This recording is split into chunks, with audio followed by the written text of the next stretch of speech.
दो हुकूमतें गुजरी हैं इन 5 सालों में, एक पीटीआई की, एक जो मखलूत हमारी पीडीएम की जो हुकूमत थी, दोनों के सामने हमने ये मसले रखे। और पीटीआई के साथ जो हमारी अनबन हुई या वो इत्तेहाद ख़त्म हुआ, उसमें सर फहरिस्त मसला मिसिंग पर्सनस की बाजियाबी की था। और मौजूदा जो आपकी गुज़श्ता की जो पीडीएम की हुकूमत थी, उसके सामने भी हमने ये मुद्दा रखा, असेंबलियों में पेश किया, लेकिन लग ये रहा था कि वो मजबूर हैं या बेबस हैं।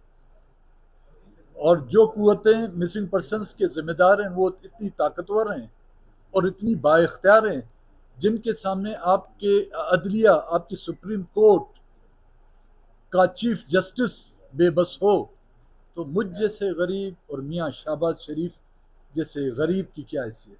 अरे आप मुझे कोई ऐसा वक्त, ऐसा मौका, ऐसा प्लेटफॉर्म की निशानदेही करें जहाँ पर हमने लापता अफराद की बात न की हो, चाहे वो सूबाई असम्बली का ऐवान हो, चाहे कौमी असम्बली का पहले दिन का इजलास हो, जहाँ पर लोगों का जो पाकिस्तान के आइन के वफादारी का हल्फ जो अभी तक उनके गले में अटका हुआ था वो पूरा बाहर ही नहीं निकला था। हमने उस वक्त भी लापता अफराद की बात की है। 2012 में सुप्रीम कोर्ट के सामने पेश हुए, उस वक्त तो कोई इलेक्शन की तो बात नहीं थी, नहीं कोई इलेक्शन कैंपेन चल रही थी, उस वक्त भी हमने लापता अफराद की बात की। 2006 में जब ये सिलसिला शुरू हुआ था, जनरल मुशर्रफ का दौर था, सियासी पार्टियों पर जो है बात करने की जो है पाबंदी थी, आपके मीडिया पर भी कदगन लगाया गया था।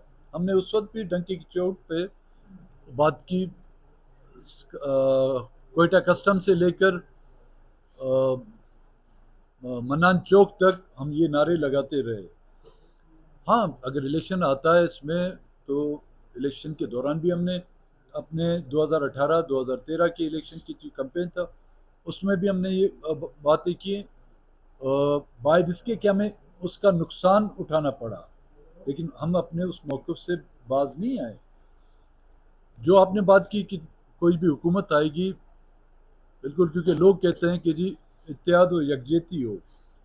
मैं ये वाज़ह करना चाहता हूँ कि इत्तेहाद और यकजहती होनी चाहिए कॉम्प्रोमिसों के दरमियान, लेकिन पॉलिटिकल इश्यूज़ पर, सियासी इश्यूज़ जब हम अपने बैठ कर उन तय नहीं करते कि हमें सियासी मसाइल क्या हैं और उनका हल क्या है, वो अलाइंसेस वो देर पा साबित नहीं होते।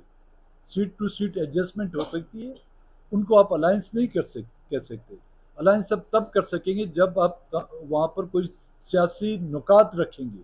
और मैं समझता हूँ इस वक्त ना कि सिर्फ बलूचिस्तान का, बल्कि पाकिस्तान में मिसिंग पर्सनस का मसला जो है, महंगाई का मसला है, लॉ एंड ऑर्डर का मसला है, मुल्क की मैशियत का मसला है, लेकिन उन तमाम से जो है ना मिसिंग पर्सनस का मसला जो है ज़्यादा हो सकता है, कम नहीं हो सकता। जहाँ पर एक इलेक्टेड प्राइम मिनिस्टर बेबस हो सकता है, जहाँ पर एक इलेक्टेड चीफ मिनिस्टर बेबस हो सकता है, वो तो अपने तौर पर तो कोशिश कर रहा है, लेकिन हम अगर देखें, जिस तरह की मैंने कहा कि सुप्रीम कोर्ट का चीफ जस्टिस, जिसने सो मोटो लेकर 2012 में मिसिंग पर्सनस के केस को सुना था, उसका नतीजा क्या निकला? वो खुद मिसिंग होते होते बच गया। चौधरी इफ्तिखार का बेटा जो है ना, वो खुद मिसिंग होते होते बच गया। तो वो रिस्क वो ले सकता है जिनको पता हो कि इसके कॉन्सिक्वेंसेस क्या हैं। हमें तो पता है कि इसके कॉन्सिक्वेंसेस क्या हो सकते हैं, और हम उन कॉन्सिक्वेंसेस को फेस करने की खातिर ये जो झंडा, जो 3 रंगा झंडा है, इसमें जो लाल रंग है, ये लाल रंग उसी की निशानदेही है। उन कॉन्सिक्वेंसेस को हमने अपना मुस्तकबिल बनाया हुआ है। देखें, हालात तो ये पैदा तो किए जा रहे हैं, पता नहीं जला वतन किए जाते हैं, जला दुनिया किया जाता है, ये तो मैं नहीं कह सकता। कोशिशें तो हैं उनकी, लेकिन हम तो उनका मुकाबला करेंगे जी। अब्दुल उनका मुकाबला करेंगे कि अपने लोगों को और अपनी आवाम को और अपने पॉलिटिकल वर्करों को ये तना नहीं छोड़ेंगे। जेल में भी साथ रहे हैं, पिछले अदवार में रेल में भी साथ रहे हैं। जब हम उनके साथ इत्यादि थे, उस वक्त मैंने पहले भी कहा 450 के करीब बाजियाब हुए थे। اور اسی دوران تقریباً 1500 کے قریب لاپتہ کیے گئے تھے. ابھی جو تعداد روز بروز اتنی بڑھتی جا رہی ہے، میرے خیال میں کوئی ایسا دن نہیں گزرتا کہ کہیں نہ کہیں سے لوگ لاپتہ نہیں کیے گئے.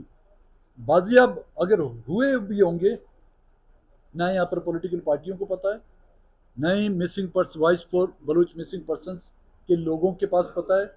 اگر چھوڑا بھی جاتا ہے ان کو ویرانے میں چھوڑا دیا جاتا ہے، اور ان کو شاید اس طرح پابند کیا جاتا ہے کہ وہ اپنی بازیابی کی خبر کسی تک نہ پہنچائے.